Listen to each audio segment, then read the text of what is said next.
Salut, bienvenue sur votre plateforme. Ici, Sa Majesté Sénateur Cletus, le Nzé, l'homme le plus noir de la terre. C'est moi. Je suis l'homme le plus noir de la terre. All the universe, on the darkest sky.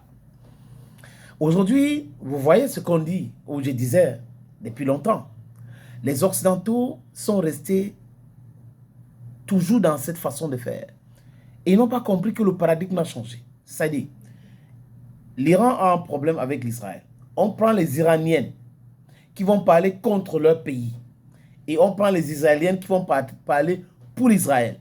Et les Israéliens qui vont venir dire que la guerre n'est pas bonne et tout ça, ce n'est pas normal de créer cette situation. On ne va pas les inviter. Ni des gens qui vont venir éclairer en disant non, ce n'est pas correct. Voilà, même en Israël, on a bombardé, on est en train de détruire et que ce n'est pas normal. Ce dôme de fer n'a pas marché, ce système de protection anti-aérien israélien n'a pas marché et autres. C'est perméable, c'est pénétrable. Ils ne vont pas inviter les gens qui vont venir dire ça. Vous allez écouter les Iraniens venir dire oui, c'est ce qu'il fait. Benjamin Netanyahu a un fan club même à Téhéran. Les Iraniens l'aiment beaucoup. C'est exactement le même discours. Je prenais la route une fois quand j'avais perdu mon passeport en France.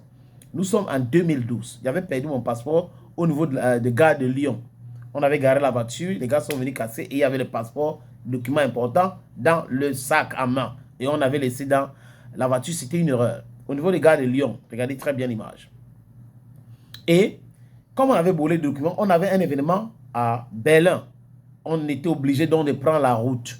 On était même allé prendre le laissez-passer. On ne savait pas qu'on pouvait voyager avec ce laissez-passer-là.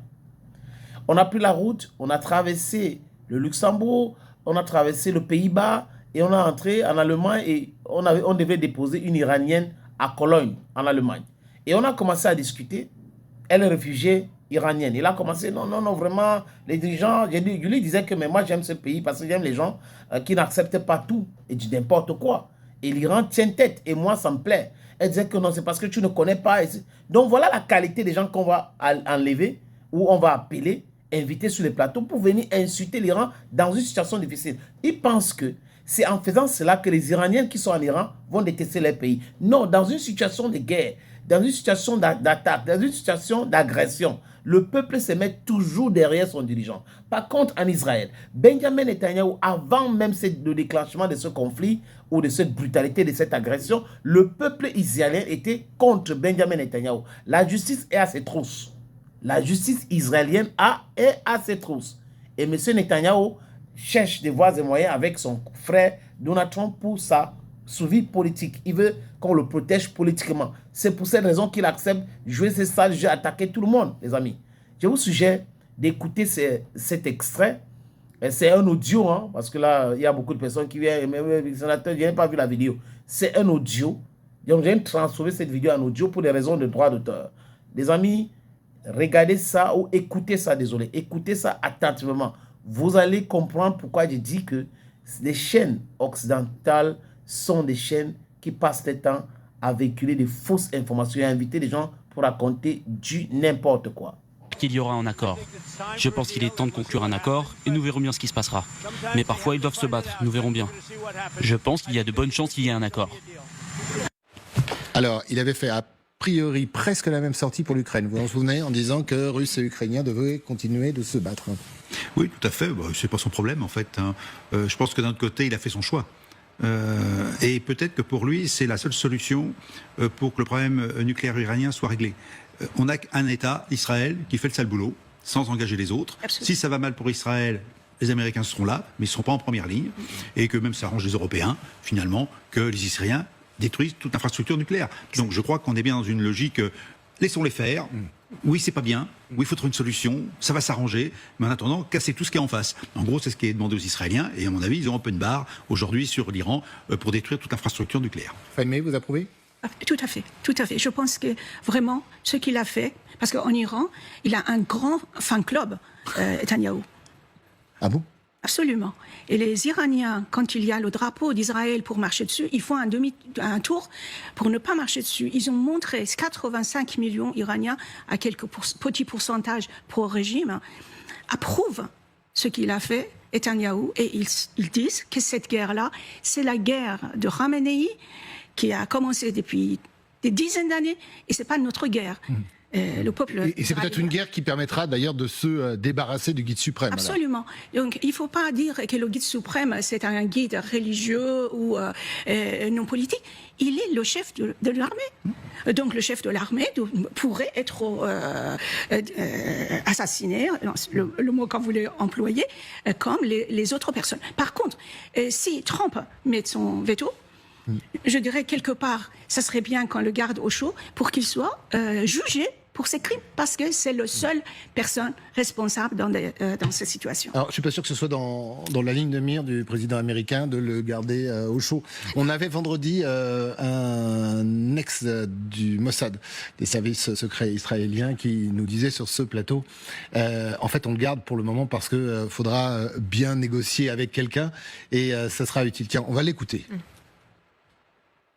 Pour l'instant, on a laissé en vie, je dis bien, on a laissé en vie Khamenei, parce que nous avons encore besoin d'une personne avec éventuellement qui négocier, soit avec Washington, je ne pense pas qu'ils négocieront avec nous un cessez-le-feu, et ils n'admettront d'ailleurs pas la défaite, nous avons affaire à un État terroriste irrationnel qui ne concédera jamais sa défaite, et donc laisser quand même cette voie politique ouverte. Pour cela, nous avons besoin de lui, en espérant qu'on atteigne une sorte d'arrangement. Sinon, effectivement, il faudra l'éliminer.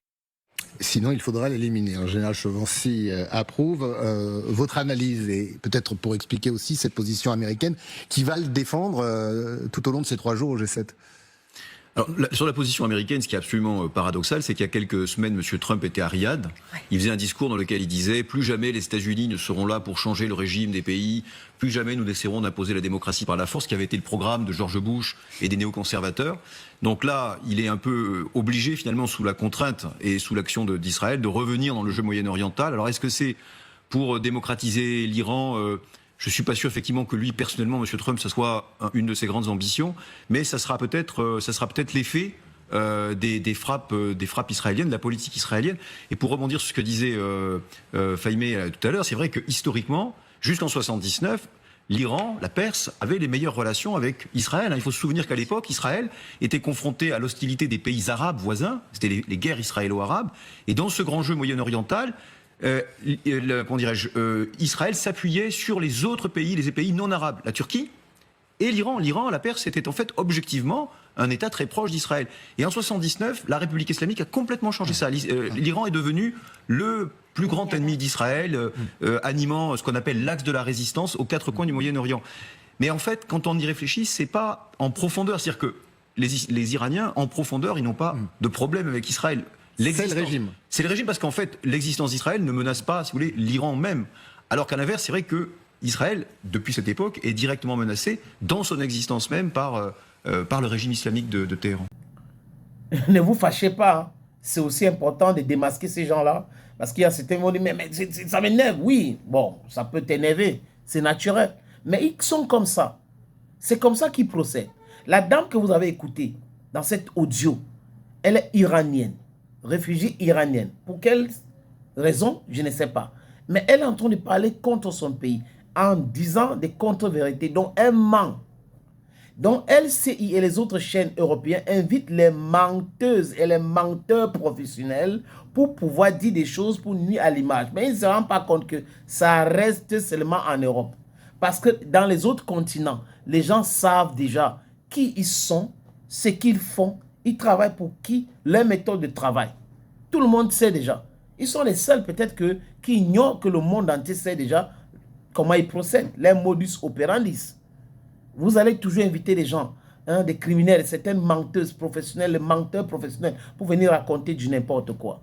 Et dans votre pays, vous refusez qu'on fasse exactement la même chose. Regardez les chaînes là. S'il y a un média iranien qui a des correspondants en France qui vont faire des reportages entre l'Iran et ils vont commencer à dire que non, c'est la propagande. Mais si on demande à leurs journalistes présents en Iran de quitter, la presse, la liberté de la presse. La liberté de la presse, c'est de les laisser manipuler le monde entier. Merci beaucoup les amis. À très bientôt.